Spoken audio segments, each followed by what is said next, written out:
جانے مسائل تو علماء سے پوچھیں، یہ حکم مبین ہم کو رب سے ملا ہے۔ الحمدللہ رب العالمین والصلاة والسلام علی سید المرسلین، اما بعد فاعوذ باللہ من الشیطان الرجیم، بسم اللہ الرحمن الرحیم، الصلاة والسلام علیک یا رسول اللہ وعلی آلک واصحابک یا حبیب اللہ، الصلاة والسلام علیک یا نبی اللہ وعلی آلک واصحابک یا نور اللہ۔ مدنی چینل کے ناظرین، پروگرام دارالفتاء اہل سنت میں آپ کو خوش آمدید کہتے ہیں۔ اللہ رب العالمین ہم سب کو دین متین کے احکامات سیکھ کر سمجھ کر ان پر عمل کرنے کی توفیق عطا فرمائے۔ ہمارے پیارے رسول صلی اللہ تعالیٰ علیہ وآلہ وسلم کا فرمان معظم عالی شان ہے، زینوا مجالسکم بالصلاۃ علیہ فإن صلاتکم علیہ نور لکم یوم القیامہ۔ اپنی مجلسوں کو مجھ پر درود پڑھ کر آراستہ کرو کہ تمہارا مجھ پر درود پڑھنا قیامت کے دن تمہارے لیے نور ہوگا۔ اللہ رب العالمین کثرت کے ساتھ درود و سلام ہم سب کو پڑھنے کی توفیق عطا فرمائے۔ صلو علی الحبیب صلی اللہ تعالی علی محمد صلی اللہ علیہ وآلہ وسلم، صلاۃ و سلام علیک یا رسول اللہ وعلی آلک و اصحابک یا سیدی یا حبیب اللہ۔ آج کے ہمارے مہمان ہیں مفتی جمیل صاحب، حضرت آپ کو خوش آمدید کہتے ہیں۔ جزاکم اللہ۔ کیسے ہیں مزاج گرامی؟ الحمدللہ علی کل حال۔ عقیدہ ختم نبوت میں چاہوں گا ابتدائی طور پر ایک اس عقیدے کی اہمیت وہ کچھ بیان فرما دیں۔ بسم اللہ الرحمن الرحیم۔ عقیدہ ختم نبوت یعنی اللہ تبارک و تعالی نے ہمارے پیارے آقا سیدنا محمد مصطفیٰ صلی اللہ تعالی علیہ وآلہ وسلم پر سلسلہ نبوت کو مکمل فرما دیا ہے، اور اب آپ صلی اللہ تعالی علیہ وآلہ وسلم کے زمانے سے لے کر تا قیام قیامت کوئی بھی نیا نبی نہیں آ سکتا۔ تو اللہ تبارک و تعالی قرآن پاک میں واضح طور پر سورہ احزاب میں ارشاد فرماتا ہے، ما کان محمد ابا احد من رجالکم ولکن رسول اللہ وخاتم النبیین۔ نبی کریم صلی اللہ تعالی علیہ وآلہ وسلم کا ایک وصف یہ بیان فرمایا کہ آپ کی اولاد میں جیسے بیٹے بڑے ہو جاتے ہیں تو آپ صلی اللہ تعالی علیہ وآلہ وسلم کی اولاد میں کوئی مرد یعنی مرد ہونے کی عمر تک نہیں پہنچا، اگرچہ آپ صلی اللہ تعالی علیہ وسلم کے 3 یا 4 صاحبزادے تھے۔ ٹھیک، تو اس میں مختلف اقوال۔ اس وصف کے بعد اللہ تبارک و تعالی فرماتا ہے وَلَٰكِن رسول اللہ، سبحان اللہ، لیکن یہ اللہ کے رسول ہیں۔ پھر ایک اور وصف ذکر کیا گیا وخاتم النبیین، اور یہ نبیوں میں سب سے آخر میں آنے والے ہیں۔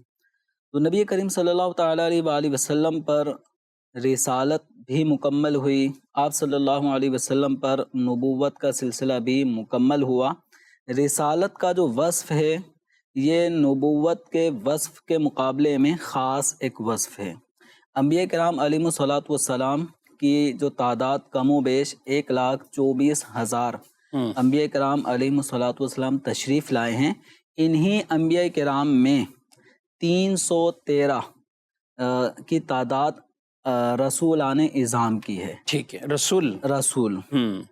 رسول یعنی 313 ہیں، لیکن انبیاء کی تعداد ہزاروں میں ہے۔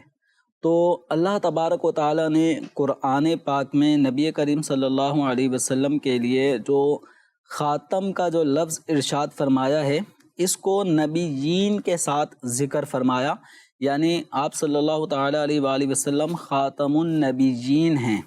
آپ صلی اللہ علیہ وسلم خاتم المرسلین بھی ہیں، خاتم النبیین بھی ہیں، لیکن قرآن پاک میں خاتم المرسلین کی جگہ خاتم النبیین کے الفاظ لانے میں اس میں تاکید اور یعنی جو معنویت ہے وہ بہت زیادہ ہے، اس لیے کہ رسولوں کی تعداد کم اور انبیاء کی تعداد زیادہ ہے۔ جو رسول ہوئے ہیں وہ نبی ضرور ہوئے ہیں، لیکن ہر وہ ہستی جو نبوت کے وصف سے متصف ہو تو ضروری نہیں کہ وہ رسول بھی ہوئے ہوں۔ خود تعداد سے بالکل واضح ہے، جیسے حضرت سیدنا موسیٰ علیہ نبینا علیہ الصلوۃ والسلام رسول ہیں، حضرت ہارون علیہ السلام نبی ہیں۔ اور رسول اور نبی کا ایک جو فرق ہے کہ رسول جو ہیں وہ نئی شریعت لاتے ہیں، ٹھیک، اللہ تعالیٰ کی طرف سے نئے احکامات لے کر آتے ہیں، اور جو نبی ہوتے ہیں وہ اپنے سے پہلے رسول کی تعلیمات کو عام فرماتے ہیں، اس کی تبلیغ کرتے ہیں۔ تو اللہ تعالیٰ نے خاتم المرسلین نہیں فرمایا کہ خاتم المرسلین کہتے تو کسی کے لیے یہ کہنے کی گنجائش ہوتی کہ چونکہ رسولوں کا سلسلہ حضور پر مکمل ہوا ہے، انبیاء کا سلسلہ چلتا رہے گا۔ تو اللہ تبارک و تعالیٰ نے خاتم النبیین فرمایا، خاتم النبیین کہہ کر گویا حضور پر ختم نبوت کے ساتھ ساتھ ختم رسالت کا عمل بھی ہو چکا۔ سبحان اللہ۔ یعنی خاتم المرسلین اگر کہا جاتا تو اس سے نئے نبی کی وہ آنے کی وہ گنجائش نفی نہیں تھی۔ نفی مطلب نہیں ہوتی، کوئی نبی آ سکتے تھے ٹھیک ہے۔ اللہ تعالیٰ کی طرف سے۔ جو جھوٹے نبی نبوت کا دعویٰ کرنے والے تو بکثرت ہوں گے، جیسے کہ حدیث مبارکہ میں 30 کی تعداد کا ذکر فرمایا ہے، جی جی۔ کلہم یزعم انہ نبی، کہ جھوٹے 30 افراد ایسے میری امت میں ظاہر ہوں گے کہ جن میں سے ہر ایک یہ گمان کرے گا کہ وہ نبی ہے، حالانکہ وہ حدیث مبارکہ میں کذابون کے الفاظ سے ان کو ذکر کیا جا رہا ہے۔ تو جھوٹی نبوت کا دعویٰ کرنے والوں کی تو ایک بڑی تعداد ہے، سچی نبوت کا سلسلہ اللہ تبارک و تعالیٰ نے حضور کی ذات پر مکمل فرما دیا۔ اب آپ صلی اللہ تعالیٰ علیہ وسلم کے بعد جب کوئی نبی نہیں آ سکتے تو رسول بھی نہیں آ سکتے۔ فتح باب نبوت پہ لاکھوں درود، ختم دور رسالت پہ لاکھوں سلام۔ کیا تو اعلیٰ حضرت امام اہل سنت کے اشعار پڑھیں، اس میں صدیق اکبر رضی اللہ تعالیٰ عنہ، حضرت عمر، حضرت عثمان، ان کا تذکرہ بھی، یعنی ساتھ ساتھ عقیدہ بھی بتایا جا رہا ہے، صحابہ سے کیسے، اہل بیت سے کیسے، نبی پاک علیہ الصلوۃ والسلام کی ذات خاتم النبیین ہے، آپ کے بارے میں کیسے، تو اشعار بھی پڑھتے ہیں ساتھ عقیدہ بھی ہے۔ تو اب اس عقیدے کے اندر کیا کہ حضرت آدم علیہ الصلوۃ والسلام کی پیدائش سے پہلے ہی نبی کریم صلی اللہ علیہ وسلم وصف نبوت سے متصف ہیں، اور آپ صلی اللہ تعالیٰ علیہ وسلم پر ہی رسولوں کا سلسلہ مکمل ہوا۔ اس بات کو نبی کریم صلی اللہ تعالیٰ علیہ وسلم نے بہت ہی پیاری مثال سے بھی سمجھایا ہے، اور یہ ایک سمجھنے کے لیے، ایک مسلمان کے لیے اتنا کافی ہے کہ جب اللہ تعالیٰ نے حضور کے لیے خاتم النبیین فرما دیا، اور آپ صلی اللہ تعالیٰ علیہ وسلم نے بھی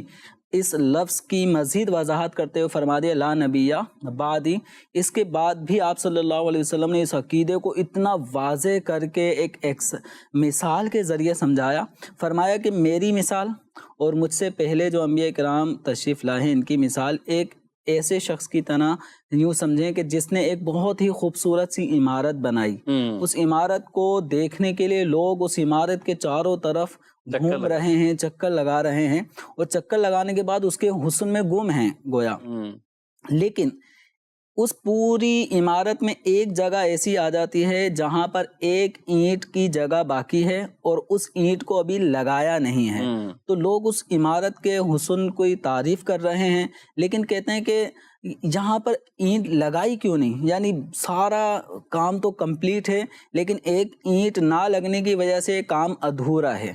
تو نبی کریم صلی اللہ تعالیٰ علیہ وآلہ وسلم نے فرمایا ان اللبینہ، وہ جس اینٹ کے بارے میں لوگ کہہ رہے ہیں نا کہ ایک اینٹ کی جگہ کیوں رہ گئی، تو آپ صلی اللہ علیہ وسلم نے فرمایا کہ وہ اینٹ آخری، یعنی قصر نبوت میں جو آخری اینٹ ہے وہ میں ہوں، وَأَنَا خاتم النبیین، اور میں نبوت کا سلسلہ مکمل کرنے والا ہوں۔ تو اس طرح نبی کریم صلی اللہ علیہ وسلم نے اس عقیدے کو اس مثال سے بھی سمجھایا ہے کہ جب آخری اینٹ بھی اس عمارت میں لگ گئی، اب قصر نبوت کا وہ محل مکمل ہو چکا ہے، اب کسی نئی اینٹ کے آنے کی، لگنے کی گنجائش باقی نہیں ہے۔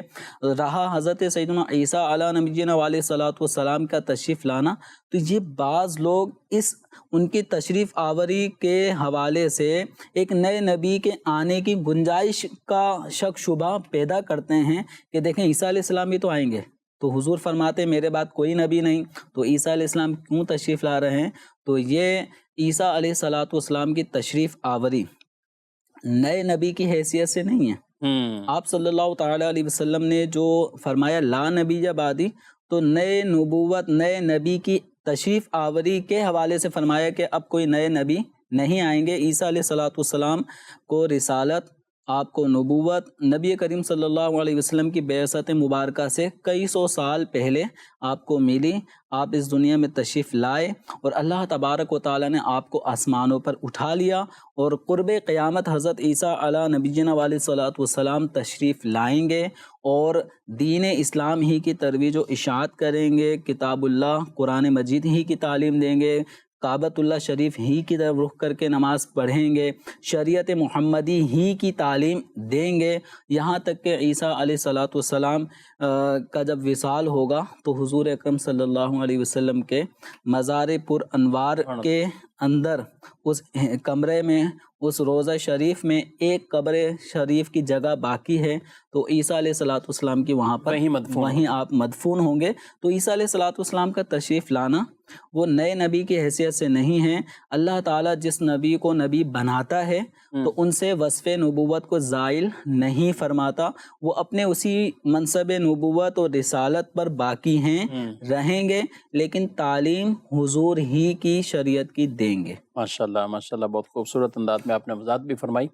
اور جو مختلف لوگوں کو وسوسے اور اس طرح کی شیطانی خیالات کہیں گے کہ جس کو بنیاد بنا کر اس طرح کے آگے جو ہے وہ اسی پر بنیاد رکھ کر اتنے بڑے نبی پاک علیہ السلام کے ختم نبوت کے حوالے سے جو عقیدہ ہے اس کو ایسے ہی رد کر دیں، تو ایسا ہرگز نہیں ہے. جو انہی عقائد پر ہے وہی ٹھیک اور درست ہے، اور جو تھوڑا سا بھی شبہ رکھے کہ نبی کسی کو بھی نبوت ملنا ممکن ہے تو دائرہ اسلام سے وہ شخص خارج ہے. اور اللہ رب العالمین ہمیں ہمارے بچوں کو بھی اس عقیدے پر کہ نبی پاک علیہ السلام خاتم النبیین ہیں، نبیوں میں سب سے آخری ہیں. قبلہ شیخ طریقت امیر اہل سنت دامت برکاتہم العالیہ جمیل صاحب، کمال کا قلم آپ کا ہے. جب صحابہ کرام علیہ مردوان کے حوالے سے کوئی گفتگو ہوتی ہے تو آپ نے کتنے ایسے خوبصورت جو نعرے بتا دیے نا کہ بچے بچے کو یاد ہو اور عقیدہ بھی اسی طرح داخل ہو جائے. تو ابھی جو امیر علیہ سنت کے عطا کردہ وہ نعرے ہیں یا کلام ہے، لیکن ساتھ آخری نبی یہ آپ کا. اور بطور خاص کڈز مدنی چینل ہے، اس کی جو ہماری نشریات مدنی چینل پیش کرتا ہے، وہاں پہ بھی امیر اہل سنت دامت برکاتہم العالیہ کی طرف سے بچوں کے حوالے سے بھی یہ تلقین کہ جب حدیث پڑھیں تو سب سے آخری نبی صلی اللہ علیہ وسلم نے یہ فرمایا، آخری نبی صلی اللہ علیہ وسلم نے یہ فرمایا. تو یہ گویا کہ ان کے دلوں میں ذہن میں راسخ عقیدہ کرنے کا ایک انداز طریقہ ہے. اللہ استقامت عطا فرمائے. آپ کی کالز کو اور کچھ ویڈیو سوالات ہیں ان کو بھی ہم شامل کریں. دیکھتے ہیں ناظرین کیا پوچھنا چاہتے ہیں. میرا مفتی صاحب سے یہ سوال ہے کہ جو لوگ استخارے پر یقین رکھتے ہیں ان کے لیے کیا شرعی حکم ہے؟ ٹھیک ہے، مزید کیا بدفعلی کیا نیک فعلی اپنے اعتبار سے دونوں برابر ہیں؟ جواب ارشاد فرما دیجئے جزاک اللہ خیرہ. ٹھیک ہے، استخارہ کے حوالے سے اور یہ نیک فعل لینا اور بری فعل لینا، اس طور پر بھی انہوں نے ایک سوال پوچھا ہے، اس کو بھی ہم شامل کرتے ہیں. استخارے کے حوالے سے یہ بتائیے کہ کیا ایک اعتقاد یقین ہونا چاہیے یا کس اعتقاد یقین کے ساتھ استخارہ کروانا چاہیے؟ کیا کہیں؟ استخارہ یہ کوئی ابھی کی ایجاد نہیں ہے کہ یہ ابھی رائج ہوا ہے اور اس سے پہلے نہیں تھا. نبی کریم رؤوف الرحیم صلی اللہ تعالیٰ علیہ وآلہ وسلم صحابہ کرام علیہم رضوان کو استخارہ کی تعلیم دیا کرتے تھے، اور اس کا طریقہ بھی ارشاد فرمایا گیا ہے کہ آپ صلی اللہ تعالیٰ علیہ وسلم نے دعا بھی تعلیم ارشاد فرمائی ہے. جس دعا کو آپ نماز کے بعد پڑھیں گے اور پڑھنے کے بعد سو جائیں تو اس سونے کے بعد کچھ علامات ہوں گی، جن علامات سے جو کام آپ کرنا چاہ رہے ہیں تو اس کام میں بہتری ہے اس کا بھی اشارہ ہو جائے گا، بہتری نہیں ہے اس کا بھی اشارہ ہو جائے گا. تو یہ اللہ تبارک و تعالیٰ کا کرم ہے کہ بندہ اللہ تعالیٰ کی بارگاہ میں دعا کرتا ہے اور جو کام وہ کرنا چاہتا ہے اس کے حوالے سے اللہ تبارک و تعالیٰ سے خیریت طلب کر رہا ہوتا ہے. تو استخارے کا مطلب یہ ہے کہ اللہ تعالیٰ سے اپنا جو مقصد ہے آدمی اس میں خیر طلب کرے، تو اللہ تعالیٰ کی طرف سے اشارہ بندے کو دے دیا جاتا ہے. تو احادیث کریمہ میں استخارے کی باقاعدہ طریقہ بیان فرمایا گیا. علماء نے اس میں مزید آسانی یہ فرما دی کہ اگر کوئی وہ دعائے استخارہ، یہ مدنی پنصورہ میں بھی نماز استخارہ کا طریقہ بتایا گیا ہے، اسی طرح دعائے استخارہ تعلیم کی گئی. علامہ شامی رحمۃ رحمۃ اللہ علیہ فرماتے ہیں اگر کوئی دعائے استخارہ پڑھ کر بھی سو جاتا ہے تو اس کے بعد بھی وہ علامات کے اگر کوئی چیز سبز یا سفید رنگ کی دکھائی دیتی ہے اس خواب میں نمایاں طور پر، تو وہ اس کام کے جو آدمی جس کے لیے استخارہ کرنا چاہتا ہے بہتری کی علامت ہے۔ سرخ یا سیاہ رنگ کی اگر چیز دکھائی دیتی ہے تو وہ اس کام کے بہتر نہ ہونے کی علامت ہے۔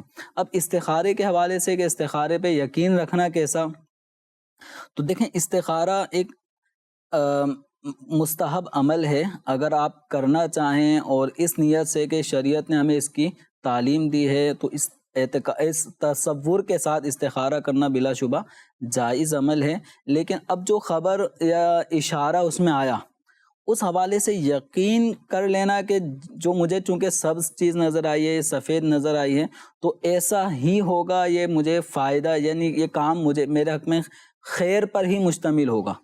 تو استخارے کے ذریعے جو علم حاصل ہوتا ہے وہ یقینی نہیں ہوتا، ظنی ہوتا ہے، یعنی جیسا آپ کو دکھایا گیا ہے کبھی صورت ایسی ہی بنے گی کہ آپ کو فائدہ ہوگا۔ اگر ضرر والی صورت اس کے اشارے آئیں تو اس میں یہ ہوگا کہ اس سے اجتناب ہی کیا جائے، لیکن اگر کوئی اس کے خلاف کر لے، بہتری کا اشارہ آیا نہیں کرتا وہ کام، یا نقصان کا اشارہ آیا اور وہ کام کر لیتا ہے تو گناہ نہیں ہے۔ ٹھیک ہے، استخارے کا جو عمل ہے تو اس کی اصل احادیث کریمہ سے ثابت ہے۔ اچھا جمیل صاحب، آپ نے جیسے کہا یہ جو بھائی تھے ہمارے سوال کرنے والے، ان کے سوال سے یہ لگا استخارہ جو نکلواتے ہیں، استخارہ جو کرواتے ہیں، آپ نے جو بتایا سنت استخارہ بطور خاص جو رسول اللہ صلی اللہ علیہ وسلم سے جس کی تعلیم ثابت ہے، آپ دعائیں صحابہ اکرام علیہ مردوان کو اس کی آپ نے تعلیم ارشاد فرمائی، اور استخارے کی ویسے تعلیم دیتے جیسے قرآن کی کوئی سورت سکھا رہے ہیں، اس طرح آپ صلی اللہ علیہ وسلم سے جو باتیں منقول ہیں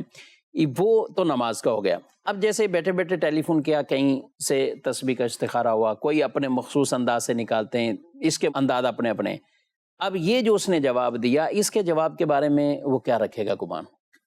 اس کے جواب میں بھی وہی صورت ہے کہ اس سے بھی قطعی یقین حاصل نہیں ہوگا، اور استخارہ جو کروانا چاہیے وہ اگر آدمی خود کر سکتا ہے تو خود کرے، جیسے مدنی پنصورہ میں استخارے کا طریقہ مذکور ہے اس کے مطابق خود استخارہ کریں، اور اگر استخارہ خود نہیں کر پا رہے، بعض لوگوں کی نیند اتنی مضبوط ہوتی ہے کہ وہ کئی خواب بھی نظر آتے ہیں ان کو صبح بیدار ہونے پر یاد نہیں رہتے، تو ایسی صورت میں پھر کسی دیندار نیک پرہیزگار آدمی سے استخارہ کروایا جا سکتا ہے۔ تو یہ تسبیح کے ذریعے یا بزرگان دین سے مزید جو طریقے استخارے کے منقول ہیں ان کے مطابق بھی استخارہ کرنے میں حرج نہیں ہے۔ رہا معاملہ ہے کہ یقین، تو یقینی خبر تو اللہ کے نبی علیہ الصلاۃ والسلام دیں، انہی کی خبر یقینی ہوتی ہے، تو یوں غیر نبی کی طرف سے آنے والی کوئی خبر وہ یقین کا درجہ نہیں رکھتی۔ ٹھیک ہے، اس میں لوگوں کے مختلف انداز، بہرحال کئی ایک پہ نہیں، وہ پھر 5-6 جگہوں سے کروائیں گے۔ اچھا پتہ ہے مولانا کر دیتے ہیں تو فلاں جگہ نے کر دیا، فلاں سے فون کیا، ادھر فون کیا، ہمارے ہاں بھی داوسامی سے بھی الحمدللہ استخارے کی ایک سروس ہے، وہاں پہ بھی کرتے ہیں، اور پھر باقاعدہ آپ کو چوتھا یا 5واں فون دارالفتاء کریں گے کہ 3 جگہ سے یہ رپورٹ آئی ہے اور 1-2 جگہ سے، ایسوں کو آپ کیا سمجھائیں گے؟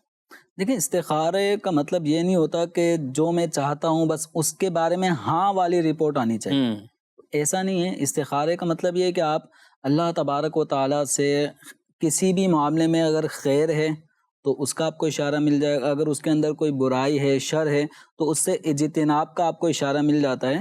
تو اب استخارے کا مطلب یہ نہیں کہ میں چاہتا ہوں یہ کاروبار میں مجھے فائدہ ہو، بس ہاں کہیں نہ کہیں سے آ جائے، یا کہیں رشتے کے لیے حوالے سے بات آگے چلانی ہے تو بس ہاں کا جواب آنا چاہیے، تو ایسا ضروری نہیں ہے۔ تو یس نو کوئی بھی آنسر آ سکتا ہے، تو اب جو بھی اگر آنسر آیا ہے، یس آیا ہے لیکن آپ وہ کام نہیں کرتے، نو آیا ہے آپ پھر بھی وہ کام کر لیتے ہیں تو گناہ نہیں ہے۔ لیکن استخارے کا جو مقصد تھا وہ پھر بندہ فوت ہو جاتا ہے کہ آپ بس ہاں ہی کے چکر میں کبھی ادھر کبھی ادھر کبھی ادھر، بس کسی بھی طریقے سے مجھے ہاں اور یس والا جواب مل جائے، فائدے اور بہتری اور خیر والا جواب مل جائے، تو یہ پھر مناسب عمل نہیں ہے۔ ٹھیک ہے۔ اچھا یہ نیک فعل اور بد فعل، یہ فعل کے حوالے سے جو ہمارے بھائی نے ویڈیو سوال میں پوچھا ہے تو میں چاہوں گا مختصراً اس کی بھی کوئی وضاحت فرما دیں۔ فعل کا مطلب ہوتا ہے کہ ایک خیال، اب یعنی کسی بھی چیز کو دیکھ کے اب آگے میرے ساتھ کیا ہونے والا ہے یا اب کیا بہتری ہوگی یا برائی ہوگی، تو بعض اوقات کسی چیز کو دیکھ کر ایک برا خیال ذہن میں بٹھا لیا جاتا ہے اور ذہن بنا لیا جاتا ہے کہ اس کام میں مجھے نقصان ہوگا ہی ہوگا۔ کیوں؟ کیونکہ فلاں آدمی نظر آ گیا، فلاں کا چہرہ پہلی مرتبہ صبح نکلتے ہی وہی آدمی نظر آ گیا، اور اس کو یا کوئی ایسی چیز دیکھ لی کہ جس کو منحوس سمجھا جاتا ہے کہ اب تو کام ہوگا ہی نہیں۔ کیوں؟ کیونکہ اس کی ابتدا ہی ایسی ہوئی ہے۔ تو اس طرح کے جو خیالات ہوتے ہیں منفی، نیگیٹو، یہ ہوتی ہیں بدشگونیاں، بدفعالیاں، اور نبی کریم صلی اللہ تعالی علیہ وآلہ وسلم نے بدشگونی لینے سے منع فرمایا ہے۔ البتہ جو نیک شگون ہے، نیک فعل ہے، اس کا نبی کریم صلی اللہ تعالیٰ علیہ وآلہ وسلم سے ثبوت ملتا ہے کہ آپ صلی اللہ تعالیٰ علیہ وسلم نیک شگون لیتے۔ یعنی اب نیک شگون کس طرح ہے کہ آپ نے دکان کھولی، اور دکان کھولنے کے بعد سب سے پہلا جو خریدار تھا وہ کوئی نیک بندہ تھا، اللہ کا نیک بندہ ہے، اس نیک بندے نے ہی آپ سے پہلی خریداری کی۔ اب یہ ذہن بنا لینا کہ انشاءاللہ آج کا دن تو بڑا برکتوں والا ہوگا کہ پہلا ہی گاہک مجھے اللہ کا یہ نیک بندہ ملا۔ یا آپ کوئی مشورہ کرنا چاہتے ہیں، اس مشورے کے اندر چھینک آ جاتی ہے، تو چھینک آنا اس مشورے جو آپ دے رہے تھے اس کے بہتر ہونے کی علامت ہے۔ تو یہ ایک اشارہ ہوتا ہے کہ جو آپ مشورہ دے رہے تھے یا دعا کر رہے ہیں، اس دوران چھینک آ جاتی ہے، تو اس وقت یہ ذہن بنا لیا جائے کہ میری دعا قبول ہوگی، مجھے جو اس موقع پر مشورہ دیا گیا ہے وہ بہتر ہوگا۔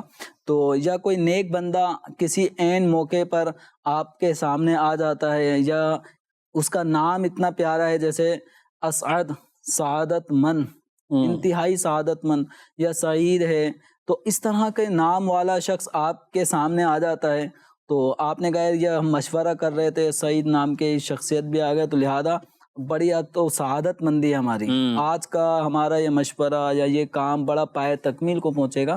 تو اس طرح نیک شگون لینا یہ نبی کریم صلی اللہ تعالیٰ علیہ وسلم سے ثابت ہے۔ تو بد شگونی یہ اسلام میں نہیں ہے، نیک شگونی دین اسلام کی تعلیم میں شامل۔ ماشاءاللہ، ٹھیک ہے۔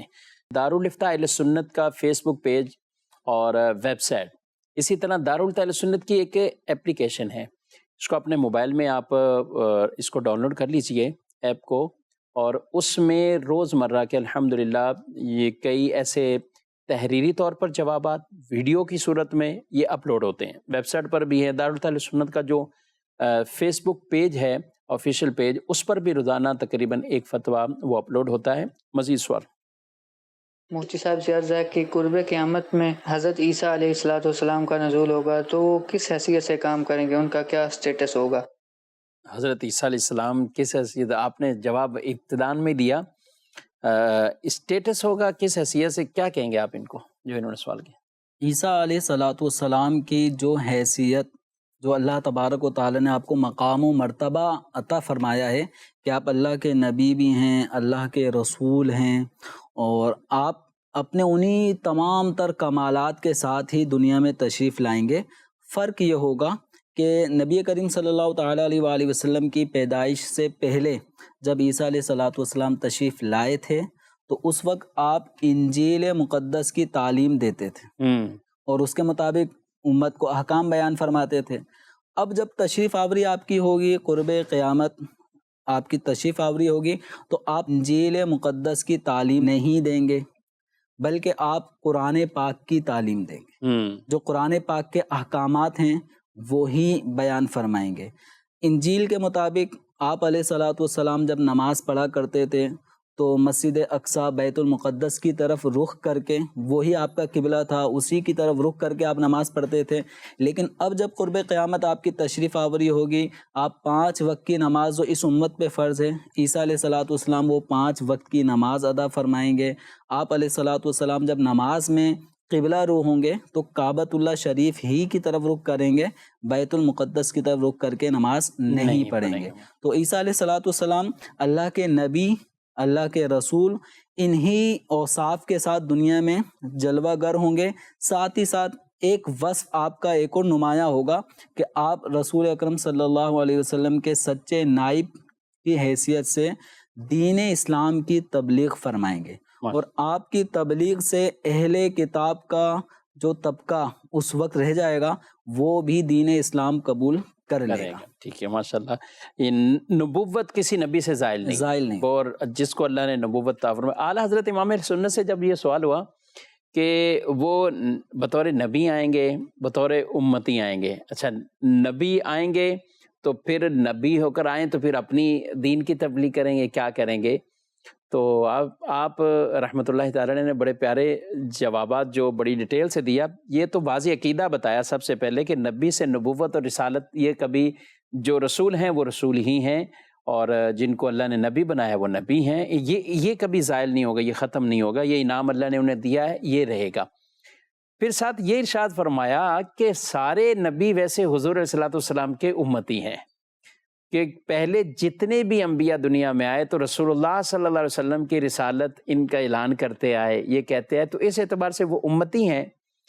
اور پھر فرمایا حضرت عیسیٰ علیہ السلام وہ ہیں کہ جو گویا کہ حضور کا یہ زمانہ، یعنی آپ کے دین کی تبلیغ بھی کریں گے تو آپ کو یہ بھی خصوصی طور پر ایک امتی ہونے کا اعزاز ہے، تو نبی ہوں گے لیکن حضور علیہ السلام کے امتی بھی، اور آپ کے دین محمدی کی تبلیغ وہ فرمائیں گے۔ مزید کچھ سوال؟ سر مفتی صاحب سے سوال یہ ہے کہ یہ جو ایام کے بارے میں کہ منگل والے دن نہیں کرنا چاہیے، بدھ والے دن کرنا چاہیے، کام کرنا، نیا کام شروع کرنے کے حوالے سے، اس حوالے سے اگر رائے دے دیں۔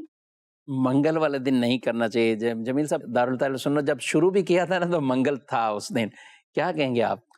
ہر چیز کے بارے میں ایسا نہیں ہے، بعض بزرگان دین کا کشف ہوتا ہے، اللہ تبارک و تعالیٰ ان پر حقائق ظاہر فرما دیتا ہے، تو مولا علی کرم اللہ تعالیٰ وجہہ الکریم سے اس طرح کا قول مروی ہے کہ منگل والے دن کپڑا نہ کاٹا جائے، تو اگر کپڑا کاٹا جائے گا تو اس کا ایک نقصان یہ سامنے آ سکتا ہے کہ وہ کپڑا ضائع ہونے کی کوئی بھی صورت بن سکتی ہے۔ تو اب اگر کوئی درزی ہے وہ کہے کہ میں تو منگل والے دن رش ہے، اب میں کیا کروں، تو کاٹنا کوئی گناہ نہیں ہے۔ ایک ایسا نہیں ہے کہ جو کپڑے منگل والے دن کٹیں گے تو وہ نقصان ہوگا ہی ہوگا، ٹھیک ہے، ایک خطرے کی ایک صورت بتائی ہے، امکان ہے، ایسا ہو سکتا ہے۔ تو اب اگر کوئی بچنا چاہے تو بزرگان دین کے کشف سے اس طرح کی کوئی چیز ثابت ہو تو اس کو بدشگونی نہیں کہا جائے گا، تو آدمی اگر اس سے بچتا ہے تو اچھی بات ہے، لیکن اگر کوئی پھر بھی کاٹتا ہے کپڑے تو اس کو کوئی گناہ یا اس طرح کی چیزیں نہیں ہوں گی۔ البتہ اپنے طور پہ جو وہم پیدا کر لیتے ہیں تو بزرگان دین کے معاملات الگ ہیں، اپنے طور پہ اگر کوئی وہم پال لیتا ہے کہ اب تو مجھے نقصان ہوگا، یہ ہوگا تو وہ ہوگا، تو یہ بدشگونیوں کی اجازت نہیں ہے۔ ٹھیک ہے۔ اور بدھ والے دن نئے کام کی برکت تو ہے، بدھ کے حوالے سے کوئی نیا کام شروع کیا جاتا ہے تو پائے تکمیل کو پہنچتا ہے، اسی وجہ سے ہمارے اسلاف بدھ والے دن جیسے تصانیف کا آغاز کرنا چاہتے ہیں تو بدھ والے دن کو ترجیح دیتے ہیں کہ اس کام کو بدھ والے دن سے شروع کریں گے۔ تدریس کا عمل ہے تو بدھ والے دن سے تدریس کا عمل شروع کریں گے، تو اس کی برکت یہ ہے کہ کام پائے تکمیل کو پہنچتا ہے۔ ٹھیک ہے۔ تو اس طرح اگر کوئی بھی بدھ والے دن کسی کام کا آغاز، کوئی گھر کی تعمیر کا سلسلہ ہے، بنیاد ڈلنی ہے، تو اس طرح بدھ والے دن کا اگر انتخاب کرتے ہیں اور نیت یہ ہے کہ اس دن کوئی بھی کام شروع کیا جائے گا تو پائے تکمیل کو پہنچتا ہے، بآسانی وہ کام مکمل ہو جاتا ہے، تو انشاءاللہ برکت حاصل ہوگی۔ ٹھیک ہے۔ یہ پوچھ رہے ہیں کہ بچوں کے نام ستاروں پر رکھنا کیا یہ ضروری ہے، یا نام جو بھی پسند آئے وہی رکھ لیں ہم؟ احادیث کریمہ میں ناموں کے حوالے سے یہ فرمایا گیا ہے کہ اپنے نام اور اپنے بچوں کے نام اچھے رکھنے کا حکم ارشاد فرمایا کہ اپنے بچوں کے نام اچھے رکھو۔ اس میں کہیں پر بھی ستاروں کے حوالے سے کہ بچے کی پیدائش کون سی تھی، اس وقت سورج کون سے برج میں تھا، تو ستارہ کہاں تھا، تو اس طرح کی چیزیں احادیث کریمہ میں تعلیم نہیں فرمائی گئیں۔ تو ناموں کے رکھنے میں ان چیزوں کی پابندی بعض لوگ بہت زیادہ کر رہے ہوتے ہیں کہ تم نے کیا ستارے ملا کے دیکھے تھے، نہیں تھے، نام کیا آ رہا ہے، نام کا پہلا لفظ کون سا ہونا چاہیے، تو یہ سب چیزیں التزام کرنا اور یہ کوئی ضروری نہیں ہے۔ اگر کوئی اس چیز کا ماہر ہو، وہ اگر ان سب چیزوں کے سامنے رکھ کے نام رکھتا ہے تو اس کی بھی گنجائش ہے، لیکن ایسا نہیں ہے کہ نام ایسا نہ رکھنے کی وجہ سے بچے کو نقصان ہوگا۔ ستاروں کی وجہ سے کسی قسم کا کوئی یقینی علم حاصل نہیں ہو سکتا۔ ٹھیک ہے۔ ناظرین آپ نے پروگرام ملاحظہ کیا ہے، اپنا فیڈ بیک بھی ضرور دیجیے گا۔ اللہ رب العالمین ہم سب کو علم نافع عطا فرمائے، آمین بجاہ النبی الامین صلی اللہ علیہ وسلم۔ جانے مسائل تو علماء سے پوچھیں، یہ حکم مبین ہم کو رب سے ملا ہے۔